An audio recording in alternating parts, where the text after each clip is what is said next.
तारिक नईम के यहाँ चौंका देने का एहसास ज्यादा तवाना है।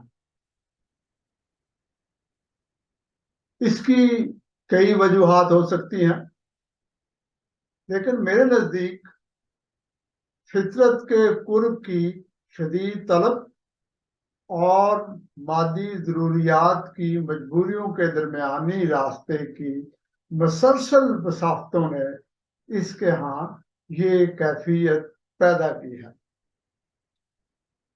ऐसे हालात में दो तरह के रवैये मुमकिन थे। एक तो ये कि वो थकन के एहसास को ओढ़कर अपने लफ्जों की बस्ती में आम शायरों की तरह गुम हो जाता, और दूसरा ये कि वो शौरी तौर पर अपनी फनी और फिक्री तवानाई को हथियार बनाकर रद्द अमल का इजहार करता और इस थकन को अपने ही पांव तले रौंद कर सुरखरू हो जाता। आंख से आसमान जाता है, पढ़कर मालूम होता है कि उसने दूसरा मुश्किल रास्ता अपनाया है। यही उसकी इनफरादियत है और उसी ने उसके यहाँ चौंका देने की कैफियत के एहसास को बढ़ाया है।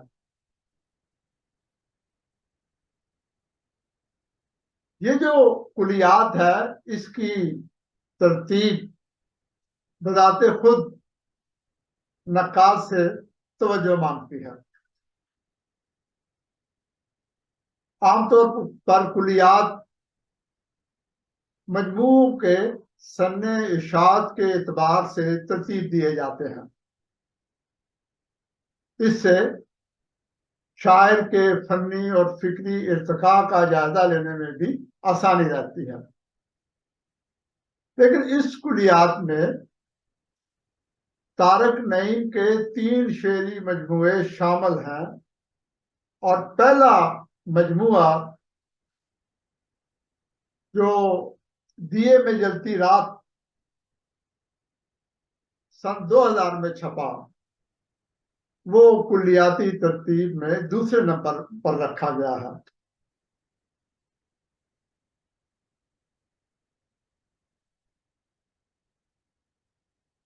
रुकी हुई शामों की राहदारियां 2006 में इशात पजीर हुआ, लेकिन इसको आखिर में जगह मिली। जमानवी लिहाज से सबसे आखिर यानी 2020 में छपने वाला आखिरी मजमुआ वक्त का इंतजार कौन करे तरतीब में सबसे पहले नंबर पर आया। मुझे ये दिलचस्प लगा और अच्छा भी। वजह ये कि हर मजमुआ बजाते खुद 3 उन्वानात में इस तरह तकसीम है कि इन सब में शायर की पसंदीदा अलामतों और इस्तारों का जहान बहुत वाज़ेह दिखाई देता है, और कारी की दिलचस्पी इब्तदा से आखिर तक बरकरार रहती है। और वो शायर के साथ साथ एक अलामत से दूसरी अलामत में मुंतकिल होने और हालात को समझने में आसानी महसूस करता है। दरिया, रेत और शराब तीनों का मजमूई मिजाज एक दूसरे से मेल खाता है। रेत तपश और प्यास की शिद्दत का एहसास बढ़ाती है। रेतली जमीन चांद और सूरज की रोशनी से चमक लेकर शराब की कैफियत पैदा करती है।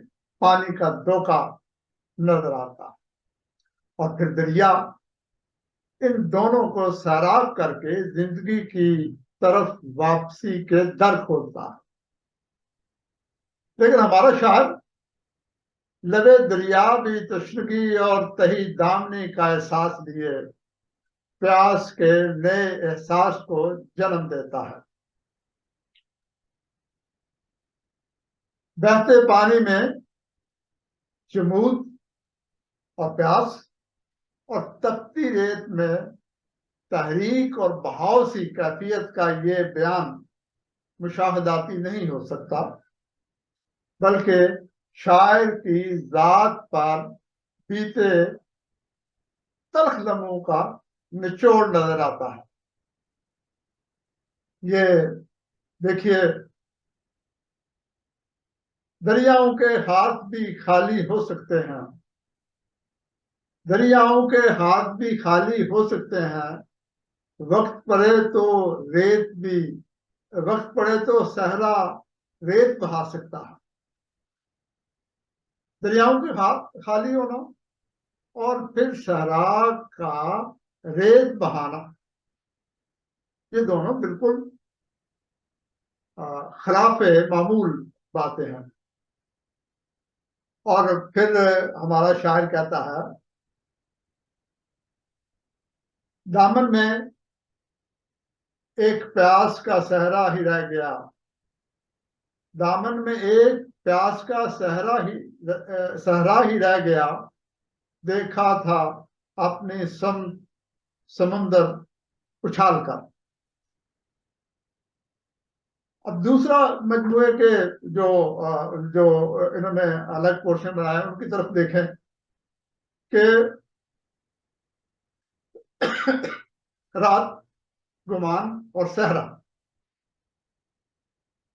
इन तीनों से एक खास मुसाफत का तासुर उभरता है,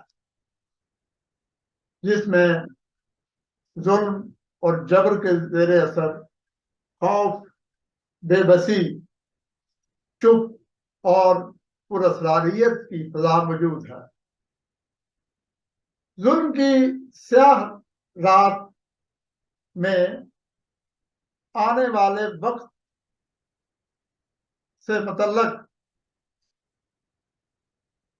वाहमों की और अंदेशों की गठरी सर पर उठाए बस्ती छोड़कर सहरा की तरफ चल निकलना कितना दुश्वार है, ये वही जानते हैं जो इस तकलीफ दे सूरत हाल से जाती तौर पर गुजरे हैं। बस्ती छोड़कर किसी दूसरी की बस्ती की तरफ मुराजत के अमल में जाती मजबूरी, मोहब्बत की अदम तकमीलियत,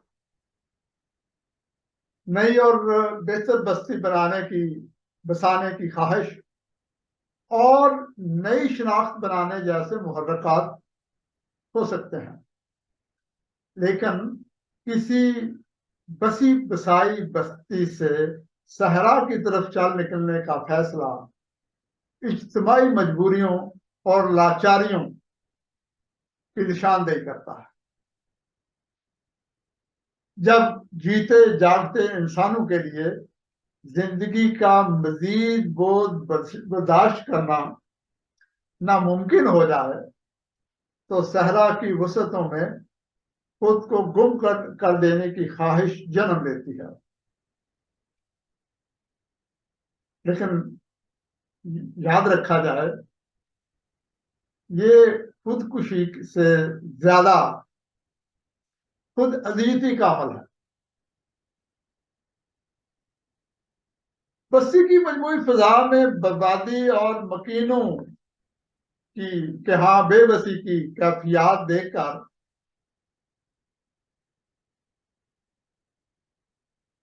शायद सहरा की तरफ निकलने का फैसला ना करता तो और क्या करता। अजीब आग मेरे शहर में लगी हुई है, अजीब आग मेरे शहर में लगी हुई है, किसी मकान के धुएं से धुआं नहीं मिलता। इज्तिमाई बस्ती में,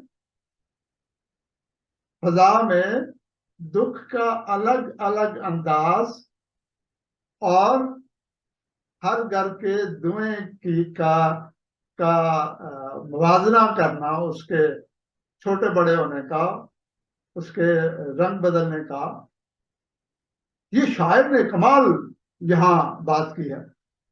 वो जो कहा था मैं जाता दुख मुझको, दुख सबाहा जग, ये ऊंचे चढ़, बाबा फरीद ने कहा था, ऊंचे चढ़ के देखा तो कर कर इको अग। लेकिन यहाँ हमारा शायर वो जो बात कर रहा है कि अजीब आग मेरे शहर में लगी हुई है, किसी मकान से, किसी मकान के धुएं से धुआं नहीं मिलता। और फिर उसने एक और जगह पर जो कहा कि यहां से किसकी सवारी गुजरने वाली है, यहां से किसकी सवारी गुजरने वाली है, हर एक शख्स ने हाथों पे सर रखा हुआ है।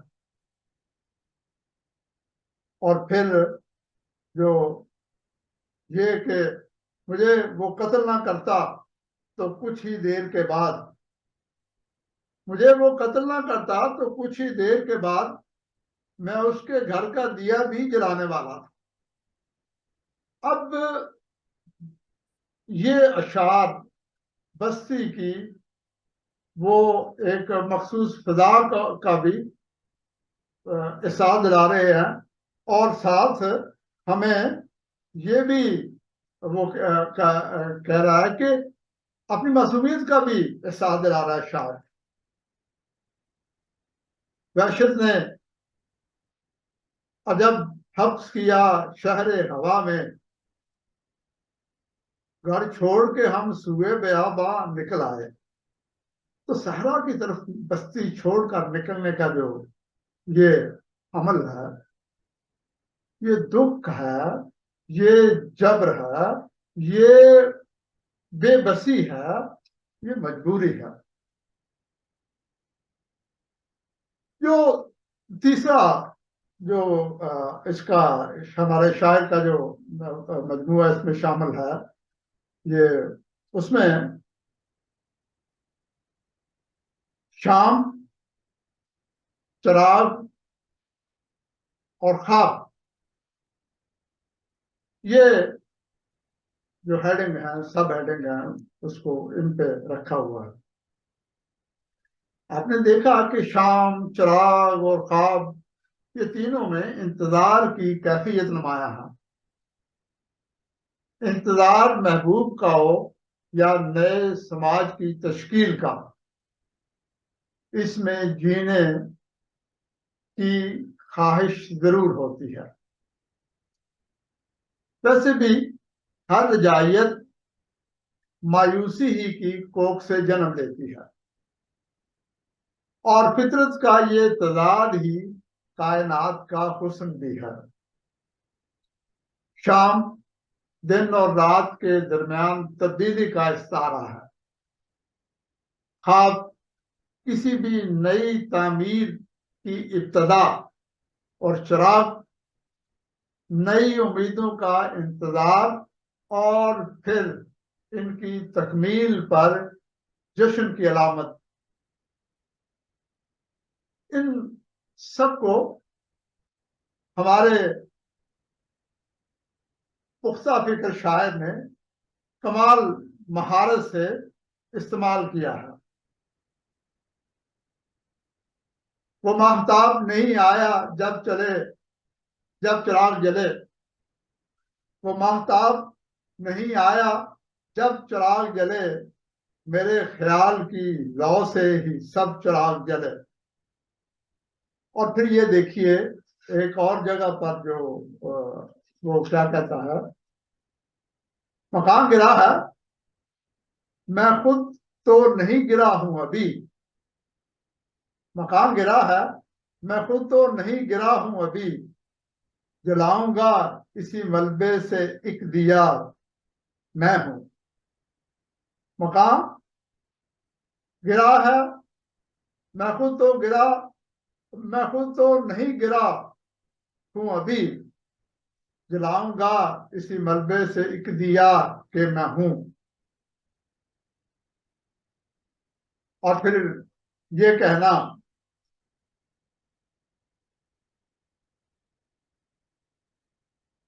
गदरा पानी भी तो आग बुझा सकता है, दीवाना भी कोई शहर बसा सकता है। अब यहां उम्मीद है, वक्त बदलने का इंतजार है।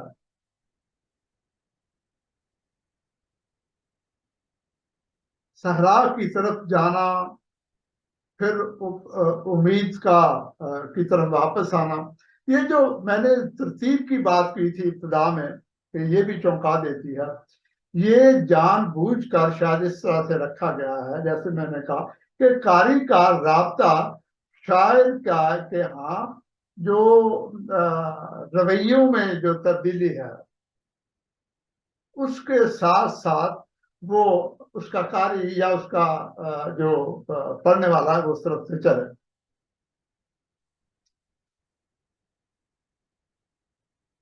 ये जो आंख से आसमान जाता है, इसमें सहरा की वसत, वीरानी, तपश और तशनीगी का एहसास शिद्दत से उभरता है। और तारक नईम खुद भी इस अमर से आगाह है। वो एक जगह पर ये इसका इजहार भी बड़े तरीके से करता है, सहरा के साथ वाबस्तगी का या उसके साथ जो दोस्ती है उसके बारे में। और वो कहता है,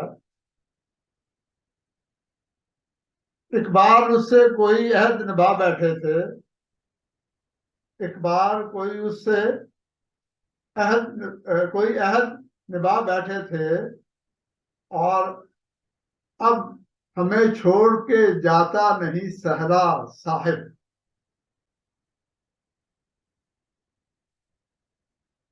सहरा से ये गहरी वाबस्तगी असल में गालिब से वाबस्तगी का भी इजहार है। ये एक और तरफ आपका ये तो जो मैं कराना चाहता हूँ कि गालिब से जो अकीदत है, तारक नईम की जो मोहब्बत है, वो उसका जो, और गालिब के यहाँ सहरा की जो है वो उसके यहाँ भी वो उसकी अलामतें, उसके सितारे, उसका दीवान, उसमें अक्स जो है वो नुमाया है सहरा का, वीरानी का। तो उस इस की शुरुआत जो है उसमें गालिब के दो फारसी अशार का इंतखाब किया गया है, अलग अलग सफ़ों पे। तो ये जो है, रगे संग अम शरारे मी नवीसम, कफे खाकम गुबारे मी नवीसम। और इस जो एक और जो आगे सफ़े के ऊपर, आगश्तम हर सरे खारे बखून दिल, कानून बागबानी सहरा नविश्ता है। अब आप देखिए, गालिब को के ये दो अशार हैं, ये भी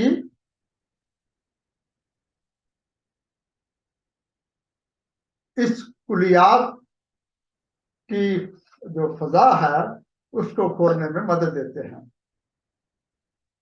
जो गालिब ने कानून बागबानी सहरा नविश्ता है कि हमने हर कांटे की नोक पर तूने दिल से उसे आलूदा किया, तर किया, और इस तरह हमने सहरा की बागबानी के असूलों ज़वाबित और कवायद जो है वो लिख दिए, मरतब किए।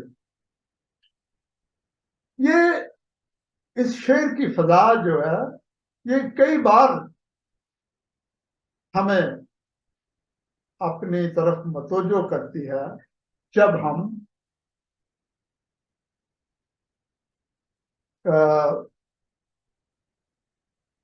ये तारक के हाँ के अशार में से गुजरते हैं। यहाँ मुझे गालिब के दो तीन शेर भी याद आ रहे हैं।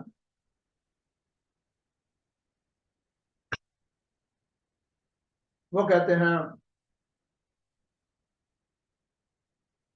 बड़े मारूफ हैं, रगे संग से टपकता वो लहू के फिर न थमता, जिसे गम समझ रहे हो ये अगर शरार होता।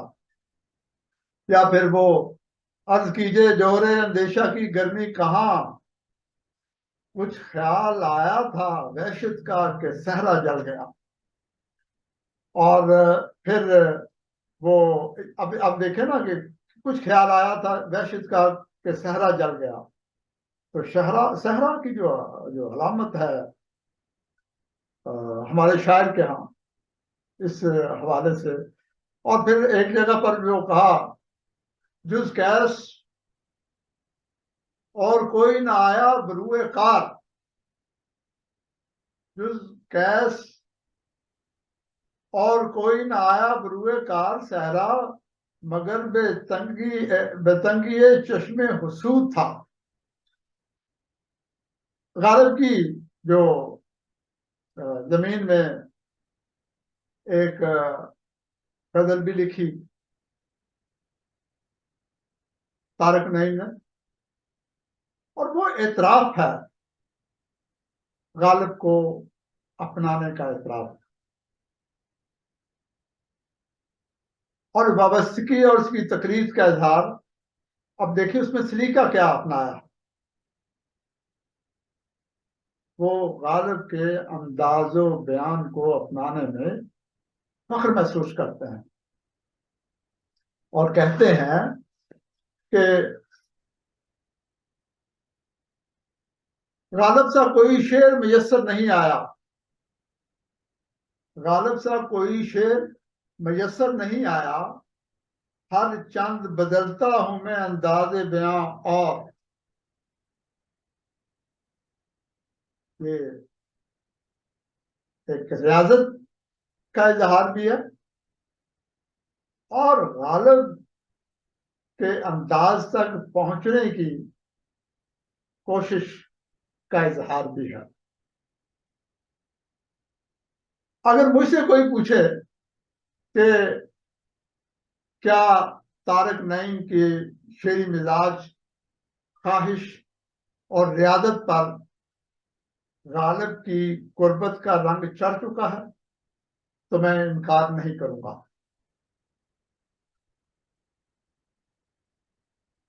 उसने गालिब को पढ़ा है, समझा है, अपनाया है और फिर इस ताल्लुक का ऐलान भी किया है। लिहाजा उसका इस निस्बत पर खुद फर्क करना बनता है। मैंने इब्तिदा में कहा था कि तारक नईम की शायरी में चौंका देने की कैफियत मौजूद है। इस बात को आगे बढ़ाते हुए कहूंगा कि ये कैफियत चुनिंदा तख्लीकारों के हाँ ही मिलती है। रवायत से हटकर सोचना और फिर बयान के नए जाविये तख्लीक करना हर किसी का काम बनता भी नहीं। इसकी एक और मिसाल देख लीजिए कि सहरा की कैफियत से भरे कुलियात में सहरा का लफ्ज बहुत कम आया। अच्छा लगता है कि ये रद्देमल की बात है, सहरा की जगह दरिया जो है वो सहरा को की जो शिद्दत है उसको रिप्रेजेंट कर रहा। दरिया वो सहरा की जो उसमें चुभन है, गर्मी है, वुसअत है, उसकी उसे दरिया की अलामत से उन्होंने पुर किया है। दरिया को दरिया को रात, हाँ, दरिया को रात सख्त सी अपनी पड़ी हुई, दरिया को रात सख्त सी अपनी पड़ी हुई, हम फेंकते तो फेंकते ऐसे में जाल क्या। ठीक है। अब ये दरिया को इस अंदाज से पेश करना, और फिर ये दूसरा शेर के दरिया था जब तलक तो कोई पूछता ना था, दरिया था जब तलक तो कोई पूछता ना था, कतरा हुआ तो साहबे तौकीर हो गया। और फिर रस्ते में कोई एक समुंदर नहीं मिला, मुद्दत हुई है सूरत दरिया बहे हुए। अब ये जो दरिया की जो मुतल्लक अशारा ये मुख्तलिफ है।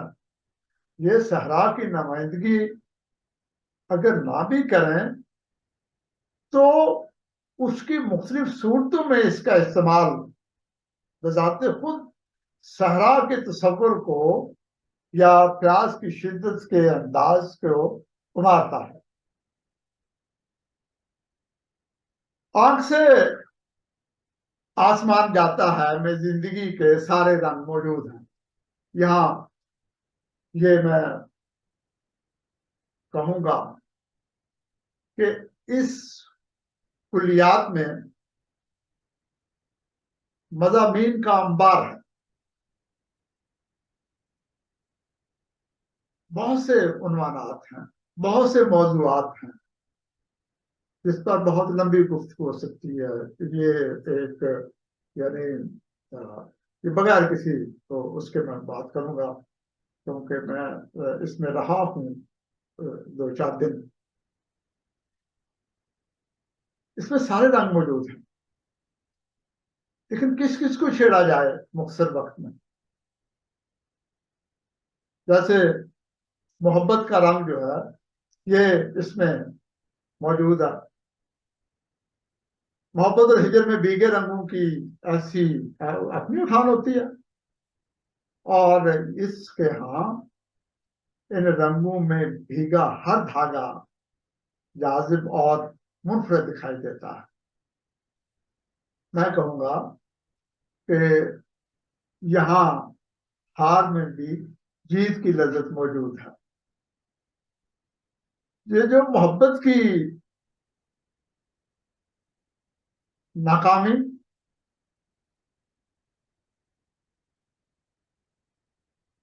ये अगर किस्सा उसके हाँ अगर कहीं है तो उसको बयान करने का सलीका देखें। वो कहते हैं हमारा इश्क का किस्सा अजीब किस्सा था, हमारे इश्क का किस्सा अजीब किस्सा था, बस एक मकाम से आगे चला ना खत्म हुआ। कोई रोना धोना नहीं, अंदाजे बयान देखें। बस एक मकाम से आगे चला ना खत्म हुआ। अब इसको खोलते चले जाएं कि क्या हुआ था भाई, तो ये कारी पर डिपेंड करता है, ये किसी शायर की जीत होती है।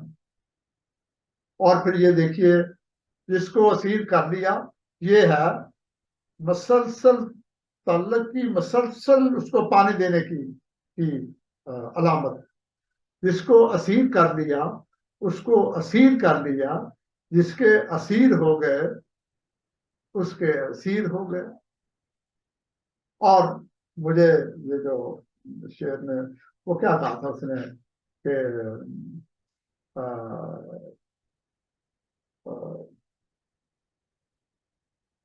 वक्त खुश काटने का मशवरा देते हुए रो पड़ा वो आप मुझको हौसला देते हुए। लेकिन हमारा शायर क्या कहता है, वो रोने की बात दो जगहों पर करता है। अब मुझे हौसला देते हुए रो पड़ते हैं, अब मुझे हौसला देते हुए रो पड़ते हैं, ये जो रखे हैं तेरे इश्क में हारे हुए ख्वाब। और फिर के तुम इस कदर मेरे शेरों में आने लग गए हो, तुम इस कदर मेरे शेरों में आने लग गए हो, मैं रो पड़ूंगा किसी दिन गजल सुनाते हुए। कमाल की कैफियत है ये। मुझे एहसास है कि तारिक नईम पर गुफ्तगू करने के लिए ये एक निशिस्त बहुत कम है, लेकिन इनके यहाँ इंसान और कायनात के वजूद और उनकी अदम तकमीलियत के इजहार का जिक्र ना करना ये ज्यादती होगी।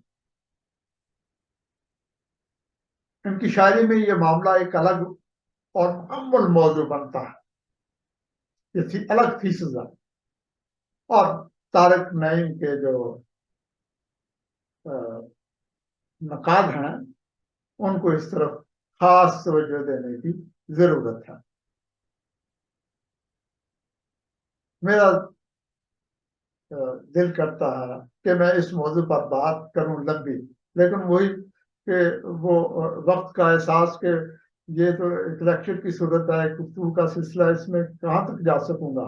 और ये बड़ा वसी इम्तिहान मिलता है। दो तीन शेर देख लें। वो कहते हैं,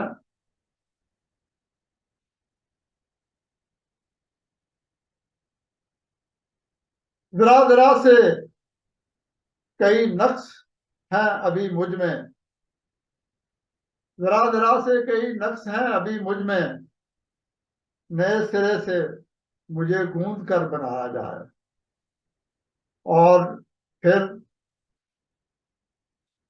मेरे वजूद का ऐलान ही कहाँ हुआ था, मेरे वजूद का ऐलान ही कहाँ हुआ था, वो असल में तो फरिश्तों का इम्तहान हुआ था।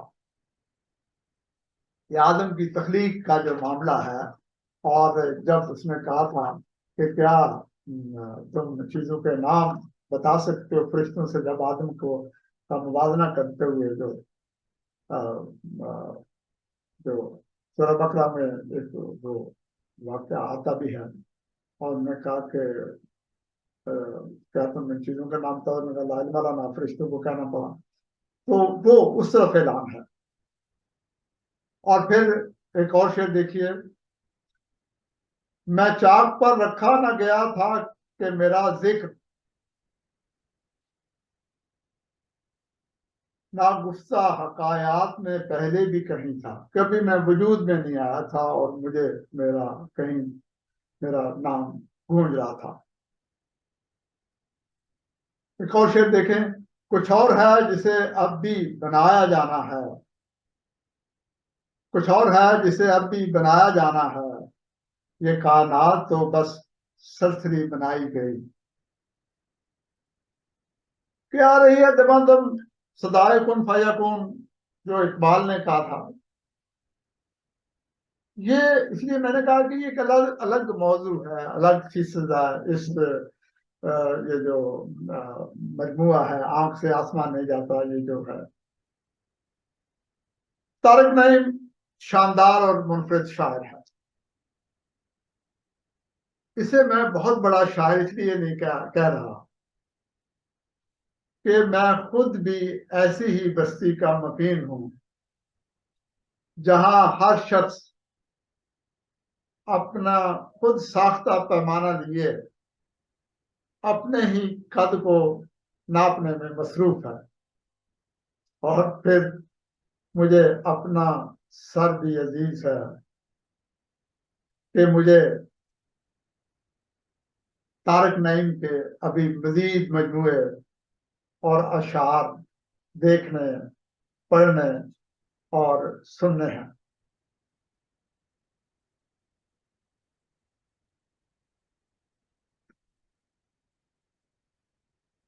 यहाँ तारक नईम का एक शेर उसी पे इख्तिताम करता हूँ कि मैं काबे तक तो आ पहुंचा हूँ लेकिन,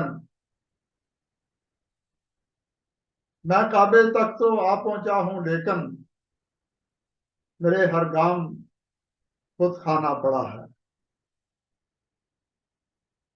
तो मुझे हर गांव बुत खाना पड़ा है। मैं काबे तक तो आ पहुंचा हूँ लेकिन मुझे हर गांव बुत खाना पड़ा है।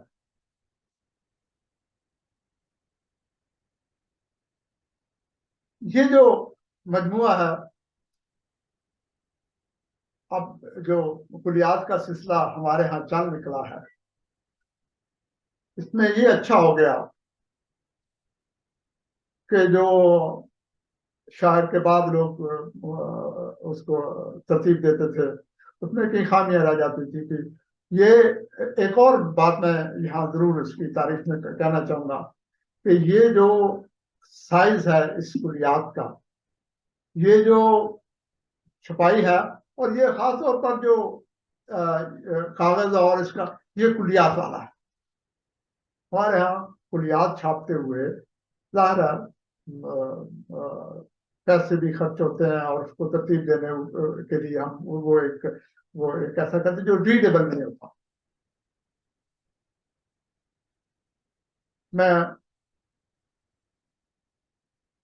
हमारे खूबसूरत शायर को इस कुलियात की अशात पर मुबारकबाद देता हूँ, और आप दोस्तों का शुक्रिया अदा करता हूँ कि आपके साथ आपने मेरी ये गुफ्तगू को समाअत फरमाया।